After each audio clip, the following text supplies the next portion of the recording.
أشهد أن لا إله إلا الله وحده لا شريك له وأشهد أن محمدا عبده ورسوله أما بعد فأعوذ بالله من الشيطان الرجيم بسم الله الرحمن الرحيم الحمد لله رب العالمين الرحمن الرحيم مالك يوم الدين إياك نعبد وإياك نستعين اهدنا الصراط المستقيم صراط الذين أنعمت عليهم غير المغضوب عليهم ولا الضالين. Bismillahirrahmanirrahim. Hazur kaže: Ashab kojeg ću da spomenem danas je Ebu Talha radijallahu anhu. Pravo ime od Ebu Talhe je bilo Zeid. On je Ensarija i pripadao je plemenu Hazrađ i on je bio poglavica svog plemena. Bio je više poznatiji prema svojoj tituli Ebu Talha. Sahal bin Asvad je bio njegov otac, a majka mu se zvala Ubada binti Malik. Hazreti Ebu Talha je imao priliku da da bejat, zakletvu, časnom poslaniku sallallahu alejhi ve sellem na drugom bejat Akba. Hazreti Ebu Talha radijallahu anhu je učestvovao u svim bitkama uz časnog poslanika sallallahu alejhi ve sellem, uključujući bitku na Bedru. Kad je Hazreti Ubejda bin al-Đerah radijallahu anhu se preselio iz Mekije u Medinu, časni poslanik sallallahu alejhi ve sellem je uspostavio bratstvo između njega i Hazreti Ebu Talhe radijallahu anhu. Ebu Talha radijallahu anhu je imao svijetlo smeđu boju kože i srednjeg je rasta bio i nikada nije stavljao knu na svoju bradu ili kosu, ostavio je da bude kako jeste. Hazreti Enes radijallahu anhu je bio njegov pastorak. On je bio sin od prvog supruga od njegove žene. Malik bin Nazar je bio prvi suprug od Umi Sulejm radijallahu anha. Kad je on preminuo, ona se udala za Ebu Talhu radijallahu anhu. I ona mu je rodila Abdullaha i Umeira. Hazreti Enes radijallahu anhu prenosi da je Hazreti Ebu Talha radijallahu anhu poslao poruku da želi da oženi Umi Sulejm. Ona je odgovorila: tako mi Boga, ja nemam nikakav prigovor da se udam za nekog kao što si ti. Kako god ti obožavaš idole, a ja sam muslimanka. Tako ona je njemu poslala i rekla da je ona muslimanka i njoj nije dozvoljeno da se uda za njega. Ona mu je također rekla: ako ti prihvatiš islam, ja ću smatrati tvoje prihvatanje islama kao vjenčani dar i neću tražiti nikakav vjenčani dar od tebe. On je prihvatio islam i to je bio, zapisano je da je to bio njen vjenčani dar. Hazreti Sabit radijallahu anhu je govorio: ja nikada nisam čuo do danas za vjenčani dar kao što je od Umi Sulejm.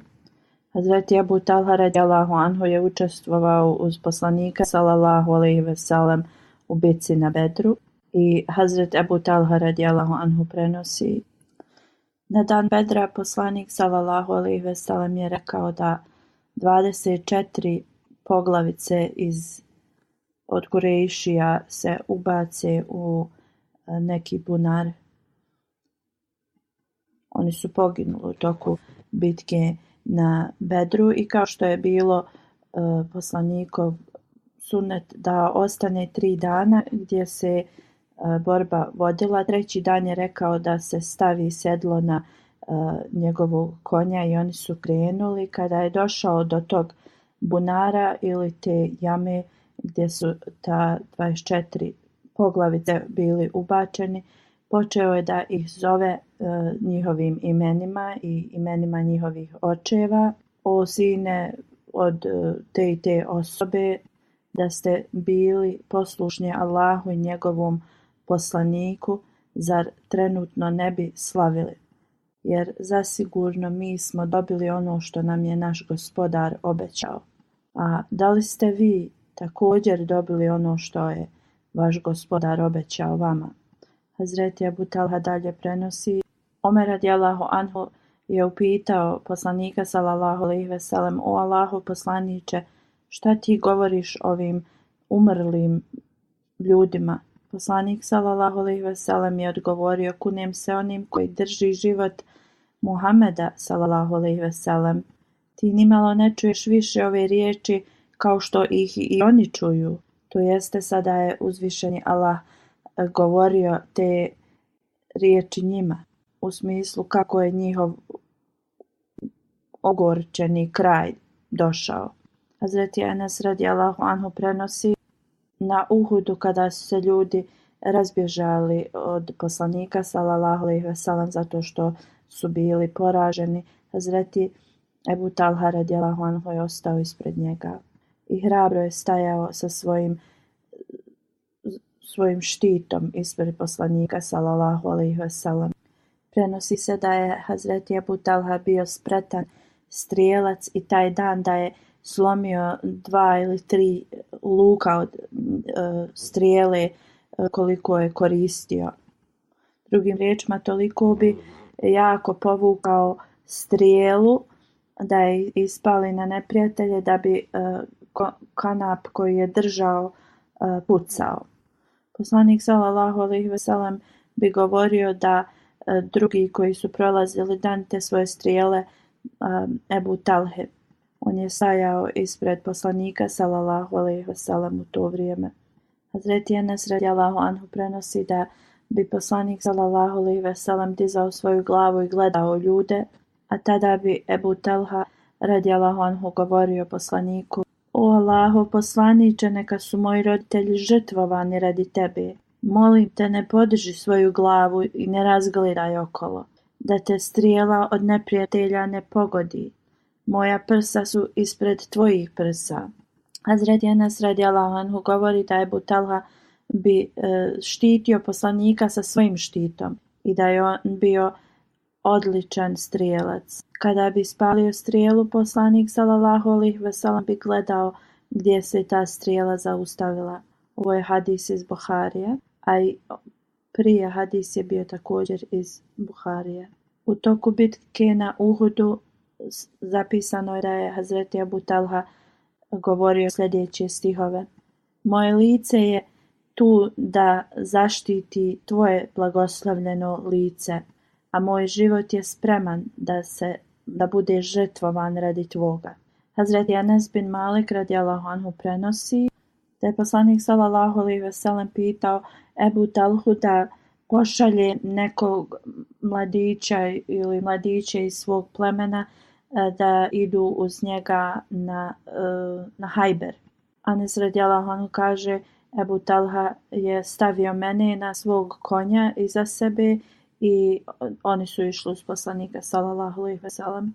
Hazreti Anas govori da je on tada bio mladi dječak, momčić, i kaže da je on služio poslanika sallallahu alejhi ve sellem ako bi mu šta bilo potrebno, i kada je poslanik sallallahu alejhi ve sellem silazio sa svog konja, kaže: čuo sam ga često da uči dovu: Allahu moj, tražim utočište uz tebe od briga i tuge, od nesposobnosti i od ljenosti, od škrtosti i kukavičluka, od teškog duga i od pobjede drugih nada mnom.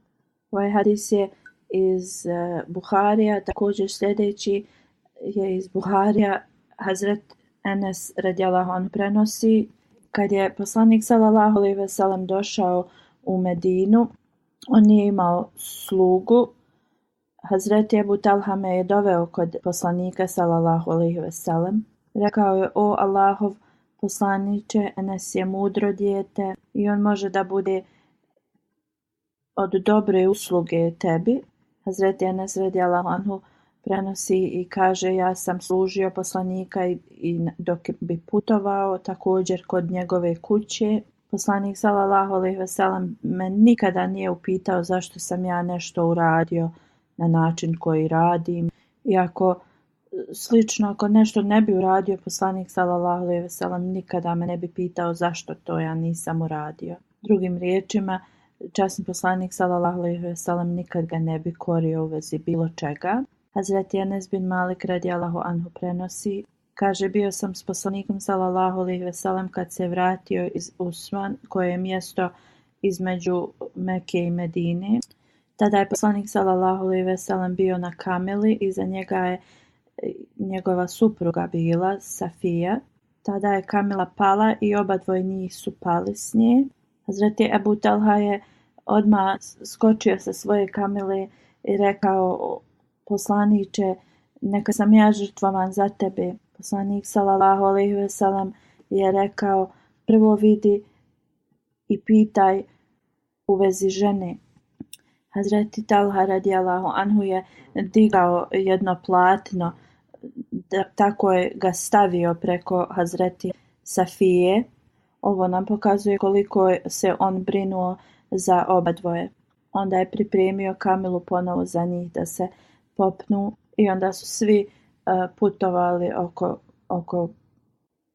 oko poslanika sallallahu alejhi ve sellem i kada su stigli blizu Medine, poslanik sallallahu alejhi ve sellem je rekao: mi smo oni koji smo se vratili i koji se kajemo našem gospodaru i koji se njemu mole i veličaju ga. Poslanik je nastavio da ponavlja ove riječi dok nije ušao u Medinu. Dok je govorio o istom događaju, Hazreti Muslim Maud radijallahu anhu govori: jednom kada se poslanik sallallahu alejhi ve sellem vraćao s puta, uz njega je bila njegova supruga Safija. Njihova kamila je pala i onda su obadvoje njih spali s nje. Hazreti Ebu Talha je išao odmah iza njih. Jahao je na svojoj kamili. On je odmah skočio sa svoje kamile i rekao: o Allahov poslaniče, neka sam ja žrtvovan za tebe. Da li si se povrijedio? Kada je prišao bliže poslaniku sallallahu alejhi ve sellem, poslanik je rekao: o Ebu Talha, provjeri prvo stanje moje supruge. I ovo je ponovio 2 puta. Hazreti Muslim Maud radijallahu anhu govori da je Ebu Talha imao neograničenu beskrajnu ljubav prema poslaniku sallallahu alejhi ve sellem. I kada bi se bilo šta desilo u vezi poslanika sallallahu alejhi ve sellem, on bi punu pažnju okretao prema poslaniku sallallahu alejhi ve sellem, ali poslanik sallallahu alejhi ve sellem je rekao da ode i provjeri stanje njegove supruge. Hazreti Muslim Maud je ovo naveo kada je govorio o pravima žena u islamu. Hazreti Enes radijallahu anhu govori kada su otišli u borbu na Hajberu, kaže da su prvo stali izutra i klanjali sabah. On kaže: poslanik sallallahu alejhi ve sellem se popeo na svoju kamilu i onda je Hazreti Ebu Talha se popeo na njegovu i ja sam sjedio uz Ebu Talhu na njegovoj kamili. Kaže: tada je poslanik brzo potjerao svoju kamilu i moje je koljeno udaralo u njegovu kamilu zbog toga što su bili vrlo blizu jedni uz druge. Kaže: tada ne znam da li zbog velike vrućine ili da se namjesti kako treba, poslanik sallallahu alejhi ve sellem je sklonio platno s njegove noge i on kaže ja sam vidio bijeljinu njegove kože. Onda kad je poslanik sallallahu alejhi ve sellem ušao u to selo, rekao je: Allah je najveći, Hajber je uništen i kad dođemo njihovim ljudima, to će biti teško jutro za njih jer su bili upozoreni u vezi njega. Poslanik sallallahu alejhi ve sellem je ovo ponovio 3 puta. Hazreti Enes radijallahu anhu dalje govori: kada su osvojili Hajber, ljudi bi se iskupljali tu i onda jedan od muslimana je tražio od poslanika sallallahu alejhi ve sellem od zarobljenika da mu da jednu ženu za slugu. On mu je rekao da može da uzme i on je izabrao Safiju. Poslije ljudi su došli i rekli da je ona bila kćerka od poglavice tog plemena i da to ne priliči, najviše bi priličilo da ona postane njegova supruga od poslanika sallallahu alejhi ve sellem. Poslanik je poslao po obadvoje njih i rekao im je to šta su ovi predložili. Poslije toga poslanik sallallahu alejhi ve sellem je oslobodio Safiju radijallahu anha i nakon toga ona je postala njegova supruga. Jedan od ashaba je pitao Hazreti Enesa šta je poslanik sallallahu alejhi ve sellem dao njoj za vjenčani dar. Hazreti Enes radijallahu anhu prenosi da njena sloboda je bila vjenčani dar. Dok su putovali, Hazreti Umi Sulejm je pripremila Hazreti Safiju radijallahu anha za brak sa poslanikom sallallahu alejhi ve sellem i onda su se oni vjenčali. Sljedeći dan poslanik sallallahu alejhi ve sellem je rekao: ako iko ima nešto, neka donese. I tada je poslanik sallallahu alejhi ve sellem prostreo neko platno gdje su oni, neko je donio hurmi, neko druge hrane i to je bila valima, to jeste veselje njihovog braka. U drugom hadisu se prenosi posle pobjede na Hajberu da je Hazreti Safija pripala ashabu Dehija, pošto su oni bili zarobljenici iz Hajbera. Mnogi ashabi su došli poslaniku sallallahu alejhi ve sellem i govorili u Hazreti Safije i njenog statusa i rekli su da bi ona bila dobar kandidat za suprugu poslaniku sallallahu alejhi ve sellem i da poslanik bi trebao da je oženi. Onda je poslanik sallallahu alejhi ve sellem poslao poruku Dehi i onda je uzeo nju, ali morao je da da 7 zatvorenika njemu. Onda je poslanik sallallahu alejhi ve sellem rekao Umi Sulejm da se brine za nju. I onda poslije, kao što smo spomenuli, poslanik sallallahu alejhi ve sellem je oženio Hazreti Safiju. Hazreti Enes bin Malik radijallahu anhu prenosi da je poslanik sallallahu alejhi ve sellem rekao: na ovaj dan kogod ubije nevjernika dobiva njihovu imovinu i sve što su posjedovali. Na taj dan Hazreti Ebu Talha je ubio 20 nevjernika i on je dobio njihovu imovinu kao ratni plijen. Hazreti Ebu Talha radijallahu anhu je vidio Umi Sulejm da je imala neki bodež u svojoj ruci i rekao je: o Umi Sulejm, šta će ti to? Ona je rekla: tako mi Boga, ako se nevjernik približi blizu mene, ja ću da zabodem ovo u njegov stomak.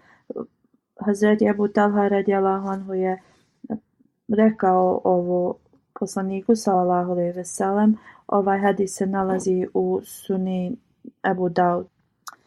Hazreti Enes prenosi da je poslanik sallallahu alejhi ve sellem rekao da glas od Ebu Talhe je najjači od bilo kojeg vojnika u nekim hadisma se spominje od 100 vojnika, u nekim drugim od 1000.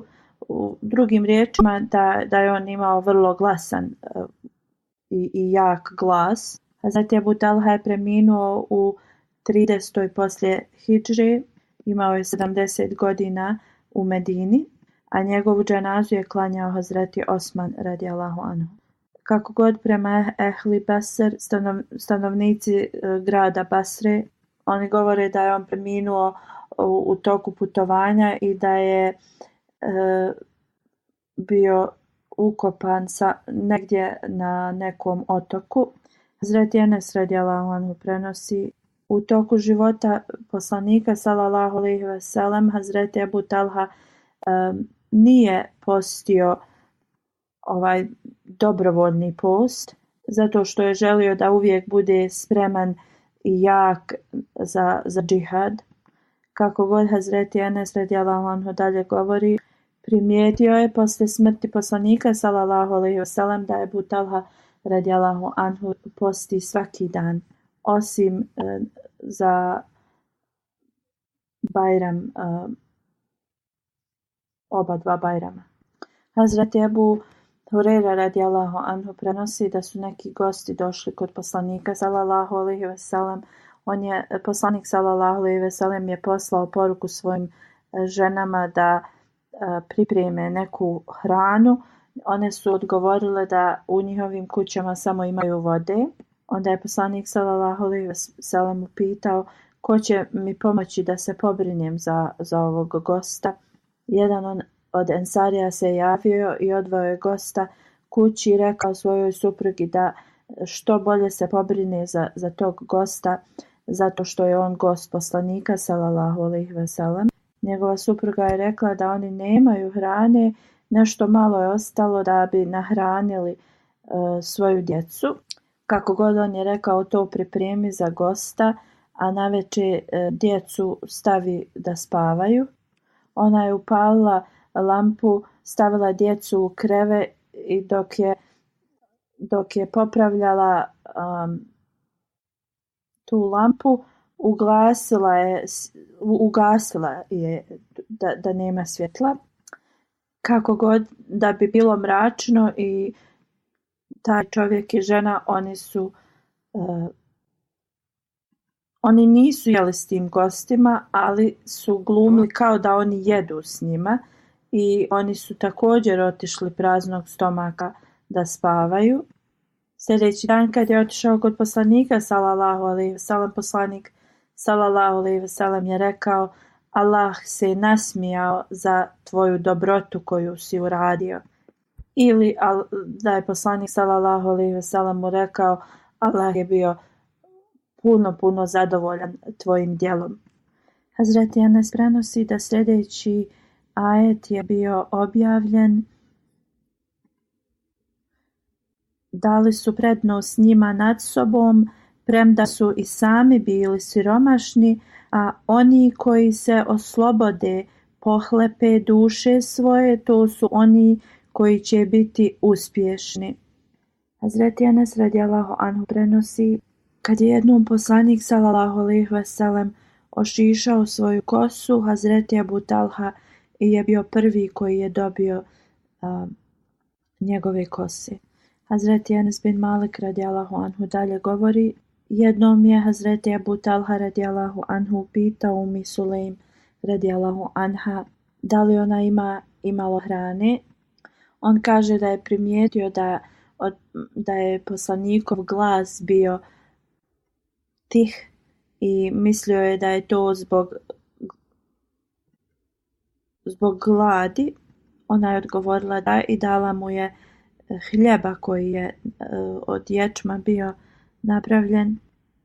On kaže zamotala je to u neki šal i onda je to zamotala oko moga struka. Zatim Enes radijallahu anhu dalje govori: ja sam to uzeo i našao sam poslanika u džamiji, tu je bilo još nekih ljudi prisutno. Stajao sam pored poslanika sallallahu alejhi ve sellem i on me upitao da li te je Ebu Talha poslao. Ja sam rekao da. On je rekao, da li te on poslao s hranom? Ja sam odgovorio da. Onda je poslanik sallallahu alejhi ve sellem pozvao te ljude koji su bili s njim i krenuli su. Hazreti Enes radijallahu anhu govori, ja sam išao ispred njih i onda sam sreo Ebu Talhu i rekao sam da oni dolaze. Ebu Talha tad je rekao, o Umi Sulejm, poslanik sallallahu alejhi ve sellem dolazi sa još ljudi u našu kuću, ali mi nemamo dovoljno hrane da ih sviju nahranimo. Kako god, ona je odgovorila, Allah i njegov poslanik znaju najbolje. Hazreti Ebu Talha je brzo izašao iz svoje kuće da bi sreo i dočekao poslanika sallallahu alejhi ve sellem. Hazreti Enes radijallahu anhu je došao prije njih u njihovu kuću. Hazreti Ebu Talha je došao u svoju kuću sa poslanikom sallallahu alejhi ve sellem i tada je poslanik rekao, o Umi Sulejm, i rekao, donesi nam šta god ti imaš da jedemo. Ona je donijela taj hljeb i poslanik sallallahu alejhi ve sellem je to izlomio na komadiće. Onda je donijela masla i to je bilo što im je ona imala da posluži. Tada je poslanik sallallahu alejhi ve sellem uputio dovu. Onda je rekao, pozovite 10 ljudi, nek dođu i neka jedu. I oni su jeli dok su bili siti i onda su otišli. Onda je poslanik rekao, neka uđe sljedećih 10 ljudi. Oni su jeli dok su bili siti i onda su i oni otišli. Onda je poslanik rekao, neka uđe još 10 ljudi. I oni su došli, jeli i otišli su. Onda je poslanik rekao, neka uđe sljedeći 10 ljudi. I oni su također jeli i otišli. I onda svi su jeli. Otprilike je bilo 70 do 80 ljudi. Ovo je jedan od hadisa koji govori o blagoslovima dove koju je uputio poslanik sallallahu alejhi ve sellem. Hazreti Enes bin Malik radijallahu anhu prenosi da je Hazreti Talha radijallahu anhu imao najveće bašte hurmi od Ensarija. Njegov najbolji voćnjak mu se zvao Behra, koji je bio blizu džamije i poslanik sallallahu alejhi ve sellem bi išao tu i pio bi vodu iz tog voćnjaka. Hazreti Enes radijallahu anhu prenosi kada je sljedeći ajet bio objavljen, vi nikada nećete postići pobožnost dok ne budete trošili od onoga što volite, a šta god vi trošite, Allah to sigurno dobro zna. Tad je Ebu Talha radijallahu anhu ustao i rekao, o Allahu poslaniče, rekao je, moj najbolji voćnjak je ovaj Behra i želim radi ovog ajeta da ga dodijeliš i učiniš s njim šta god želiš. Ja želim da uzvišeni Allah bude zadovoljan sa mnom. Poslanik sallallahu alejhi ve sellem je rekao, u redu, ovo je vrlo dobra stvar, ili je rekao, ovo tvoje žrtvovanje će biti zauvijek. Onda je rekao, ja sam čuo šta si rekao, ali mislim da je najbolje da to podijeliš između svojih bližnjih. Onda je Ebu Talha radijallahu anhu rekao, o Allah poslaniče, ja ću raditi kako si ti naredio. Onda je Hazreti Ebu Talha podijelio ovo sa svojim amidžićima. Hazreti Ebu Talha je imao čast da ukopa jednu od poslanikovih kćeri kad je preminula. Prema uputama poslanika sallallahu alejhi ve sellem, on je ušao u mezar, kako je poslanik rekao, i spustio je njeno tijelo. Jednom kad se neki nemir u Medini proširio, poslanik sallallahu alejhi ve sellem je uzeo konja od Ebu Talhe koji je bio nije brzo trčao, i kad se poslanik sallallahu alejhi ve sellem vratio, on je rekao, tvoj konj je trčao kao tekuća rijeka. Poslije toga nijedan konj se nije mogao usporediti kako je ovaj konj bio brz i jak. Hazreti Enes prenosi da je poslanik sallallahu alejhi ve sellem često sjedio s njima i on kaže, šalio se sa mojim mlađim bratom i rekao: o Ebu Umeir, šta je Nuvir uradio? Moj brat je imao pticu koja da li je ili je umrla ili je odletjela, i poslanik se šalio s njim uvijek, zato što je taj dječak bio tužan radi toga. On kaže, poslanik sallallahu alejhi ve sellem bi često boravio u našoj kući. Kad bi došao vrijeme za namaz, pitao bi nas da prostremo platno i mi bi očistili platno i prostrli, i onda je poslanik ustao i mi bi mu se pridružili da klanjamo zajedno. Hazreti Enes radijallahu anhu prenosi, kada je Abdullah bin Ebu Talha Ensari kada se rodio, ovo je sin Ebu Talhe i polubrat od Hazreti Enesa radijallahu anhu. Kaže, ja sam ga odnio poslaniku sallallahu alejhi ve sellem. Poslanik je tada tovario ugalj na svog magarca. Pitao me da li ja imam hurmu, i ja sam rekao da imam. Onda je poslanik sallallahu alejhi ve sellem, dao sam te hurme poslaniku. On je uzeo jednu i žvakao je. Onda je uzeo te hurme i stavio je bebi u usta tako da može da je pojede. Onda je poslanik rekao, vidiš kako voli hurme ensarijske. I onda mu je poslanik sallallahu alejhi ve sellem dao ime Abdullah. Hazret Enes radijallahu anhu prenosi da je sin Ebu Talhe bio bolestan i on je otišao negdje. Kad se je vratio, dok je bio odsutan, dijete je preminulo. Došao je kući i upitao je kako je dijete. Ebu Sulejm, njegova supruga, je rekla da je dijete na boljem mjestu.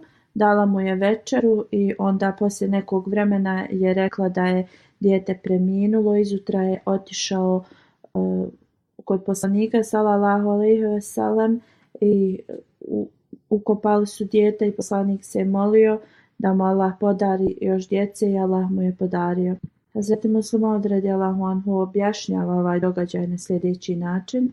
On kaže da za vjernika je ništa dati život za svoju vjeru.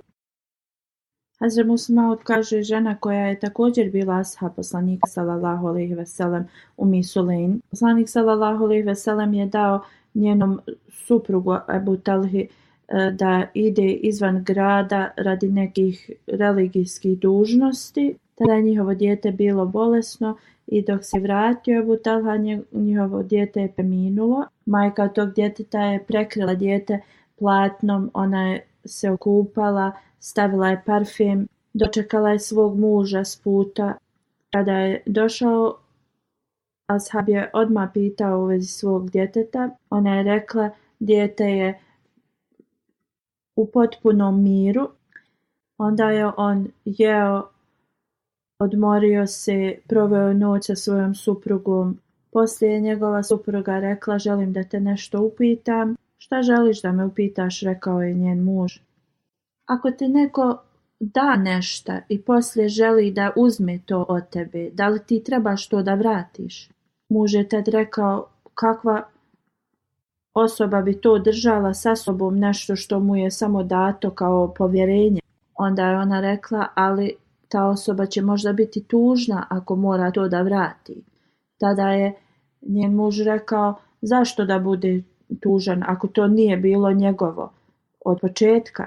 Onda nije potrebno da se tuga ikakva, da ste tužni radi toga ako vam je neko nešto povjerio i trebate da vratite. Onda je ona rekla, uzvišeni Allah koji nam je dao naše dijete samo kao povjerenje, uzeo ga je nazad sebi. Ovakvo je bilo ponašanje i hrabrost žena iz tog vremena.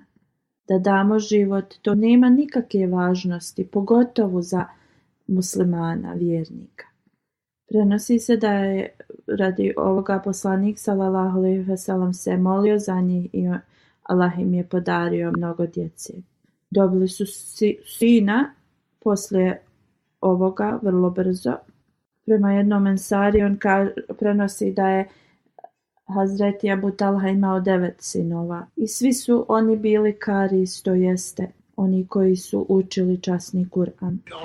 Hazreti Enes radijallahu anhu prenosi da je služio alkohol od hurmi Hazreti Ebu Talhi i još nekim njegovim drugovima, i kada je naređenje došlo da je alkohol zabranjen, Hazreti Ebu Talha je rekao: o Enese, razbi sve ove zdjele u kojima je alkohol. I on kaže: ja sam kamenom ih sve porazbijao. Hazreti Enes radijallahu anhu prenosi kada je poslanik sallallahu alejhi ve sellem preminuo, bila su dvojica ljudi koji su pripremali mezare. Jedan je to radio na jednostavan način, drugi malo iskomplikovani i drugačiji.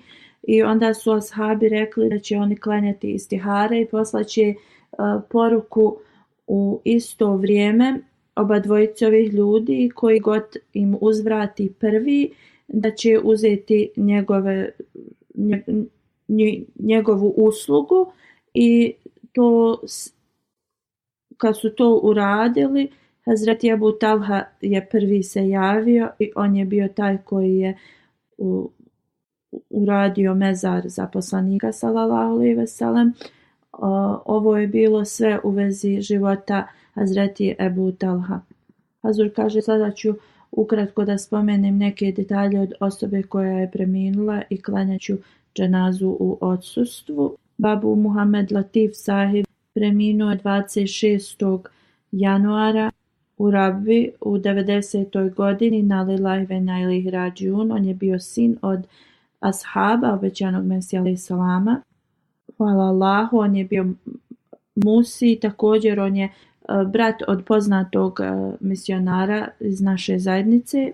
Njegov otac je njega uzeo i odveo ga kod drugog halife i dao je njegov život u službu džemata.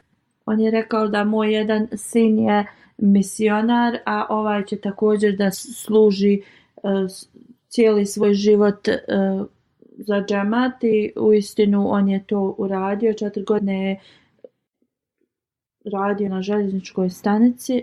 1952. u oktobru on je počeo za džemat da radi. Prvo je radio u Bejtul Mal. 1954. je dobio drugu službu u džematu i onda to je bio do 1964. i onda je služio kao privatni u uredu privatnog sekretara od halife. On je služio u tom uredu sa drugim halifom, sa trećim.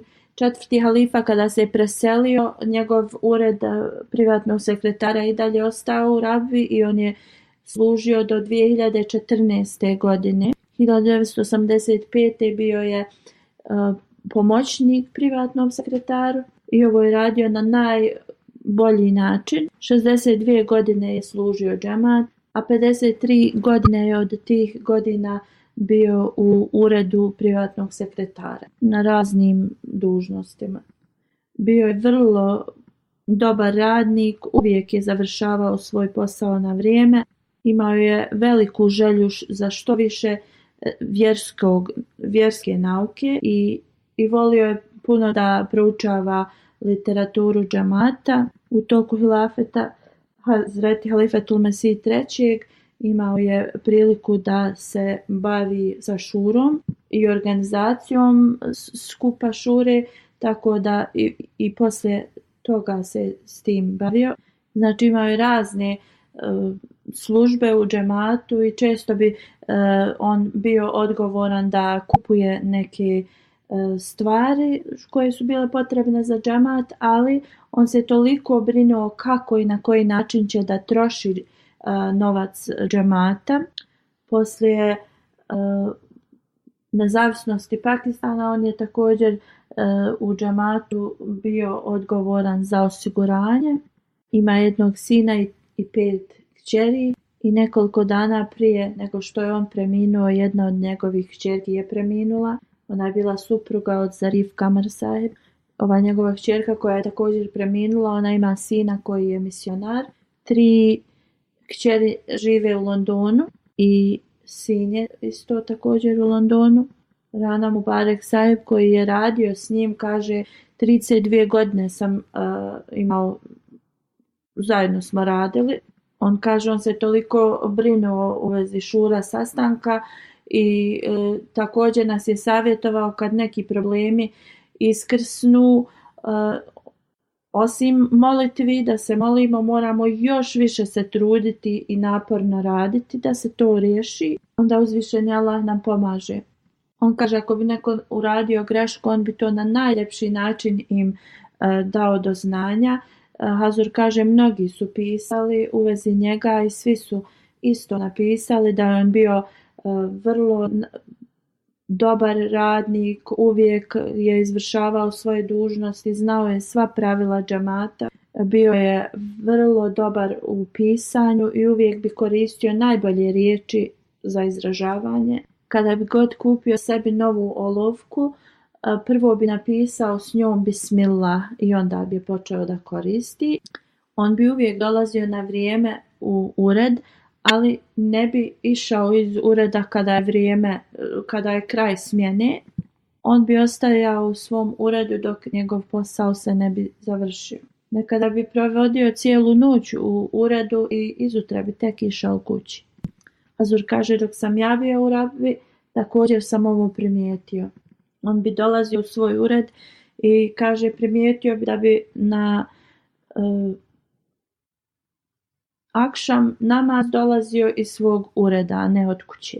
Nekada i na jaciju ili na sabah vidio bi da dolazi iz svog ureda. On bi uvijek radio naporno i nikada ga ne bi to zanimalo da li se njegova smjena završila. On bi radio svoj posao. Najveća njegova briga je bila da završi svoj džamatski rad. Veliki kvalitet njegov je bio da nikada ne bi s drugima razgovarao o bilo čemu šta god on radi, to bi sve ostalo s njim. 1974. jedan od ljudi piše kada bi Halifatul Mesih III išao u nacionalnu skupštinu, Latif Sahib bi uvijek išao također s njim. I osim svog posla u uredu, on bi pomagao i drugima. Na primjer, išao bi u kuhinju i prao bi suđe sa drugim radnicima. Drugim riječima, on je bio tako osoba jednostavna kojoj ništa nije bilo mrsko da radi. Se pomolio da uzvišeni Allah mu podari oprost i uzdigne njegov status i također da njegova djeca nastave da izvršavaju dobra djela.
الحمد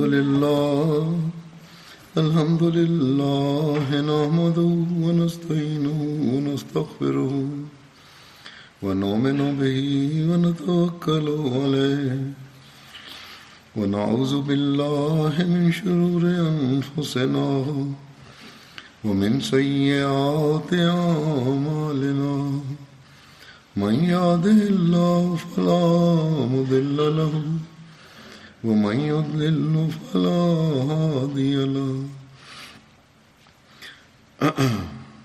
ونشهد أن لا إله إلا الله ونشهد أن محمدا عبده ورسوله عباد الله رحمكم الله إن الله يأمر بالعدل والإحسان وإيتاء ذي القربى وينهى عن الفحشاء والمنكر والبغي يعظكم لعلكم تذكرون اذكروا الله يذكركم وادعوه يستجب لكم ولذكر الله أكبر